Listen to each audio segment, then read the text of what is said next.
Hello बच्चों, अब हम चैप्टर 12 कक्षा 10 वृत्तों से संबंधित क्षेत्रफल ज्ञात करना सीखेंगे। इस चैप्टर में सबसे पहले समझते हैं वृत्त। वृत्त क्या होता है? वृत्त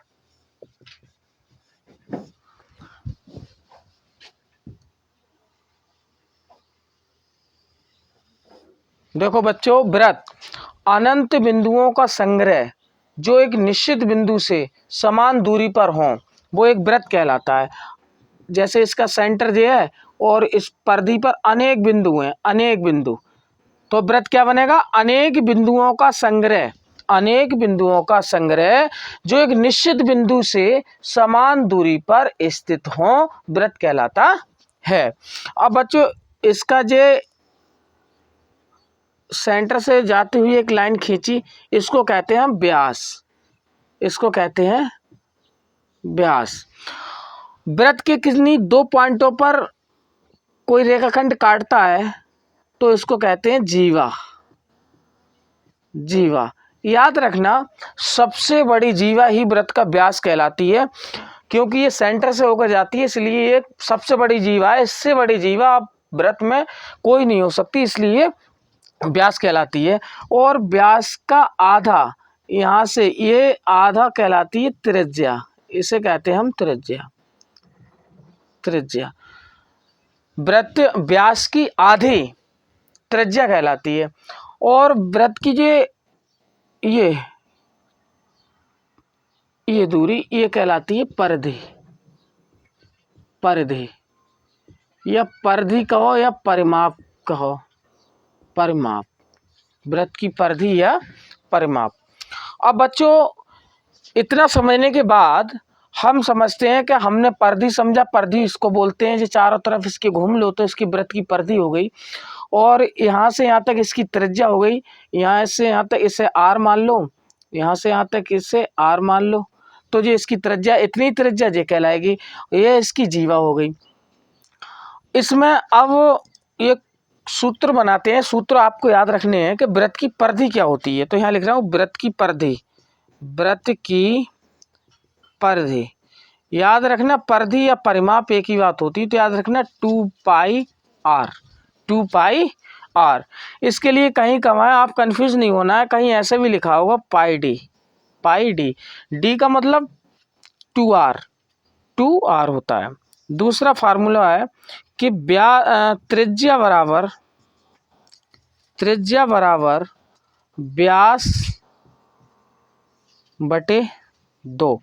व्यास बटे 2। इसके लिए ऐसे भी लिख सकते हैं हम, इसकी इससे गुणा करी तो व्यास बराबर हो जाएगा 2 गुणा त्रिज्या। 2 गुणा त्रिज्या। और व्यास को डी से दिखाते हैं तो डी बराबर 2 और त्रिज्या आर, तो डी बराबर 2 आर भी होता है। तो इसलिए 2 आर की जगह हमने कितना रख दिया? डी। तो वृत्त की परिधि 2 पाई आर या इसे पाई डी भी कहते हैं। दूसरा फार्मूला त्रिज्या व्यास बटे 2। व्यास बराबर 2 गुणा, इसकी क्रॉस मल्टीप्लाई कर ली तो व्यास बराबर 2 गुणा त्रिज्या, यानी कि इसे डी से दिखाते हैं आर को, त्रिज्या को आर से, तो डी बराबर 2 आर। अब इसका तीसरा फार्मूला आप याद रखनी है, वृत्त का क्षेत्रफल। वृत्त का इसका तीसरा फार्मूला है वृत्त का क्षेत्रफल। वृत्त का क्षेत्रफल, वृत्त का क्षेत्रफल याद रखो, इसका होता है pi R square. Pi R square, ये वृत्त का क्षेत्रफल होता है।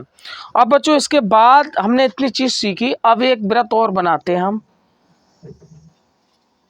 अगर हमने इसकी कोई एक जीवा खींची, इसका सेंटर ये है, अब हमने इसकी एक त्रिज्या खींची ऐसे, एक त्रिज्या और एक त्रिज्या हमने खींची जी।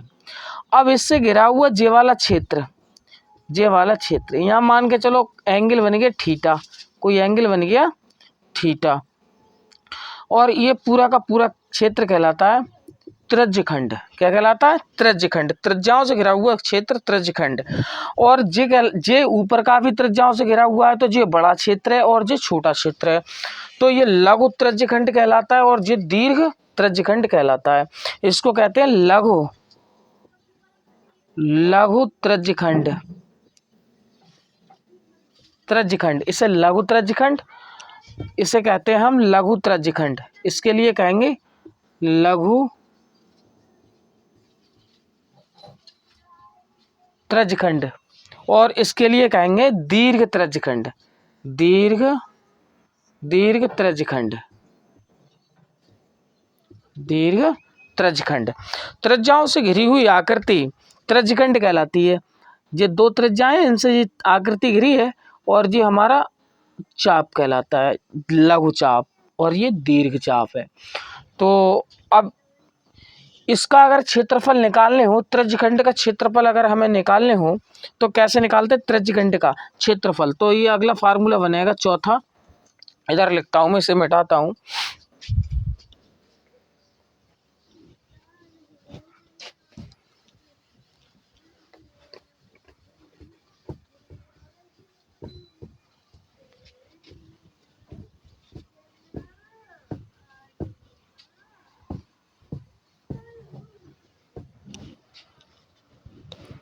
तो जी अभी बनाया था मैंने वृत्त,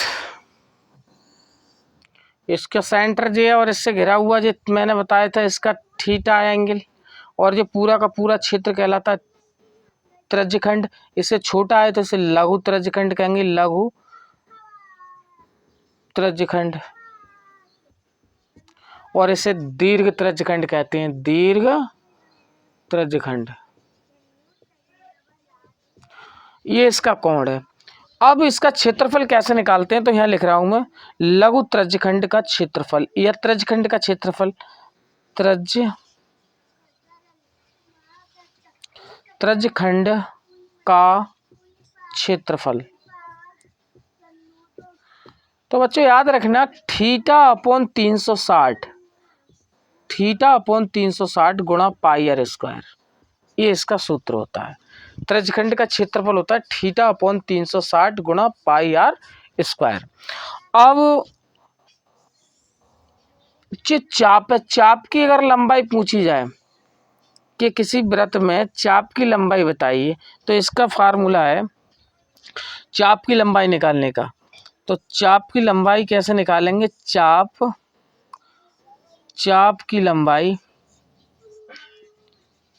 की लंबाई बराबर थीटा अपॉन 360 गुणा 2 पाई आर। याद रखना अगर चाप की लंबाई निकालने है तो परिधि पे से तो चाप बना है, तो याद रखना 2 पाई आर आएगा। तो चाप की लंबाई बराबर थीटा अपॉन 360 गुणा 2 पाई आर। अब बच्चों ये मैंने बेसिक आपको समझाया। अब इसके बाद हम प्रश्नावली पे चलते हैं और फिर उसके क्वेश्चन करते हैं। और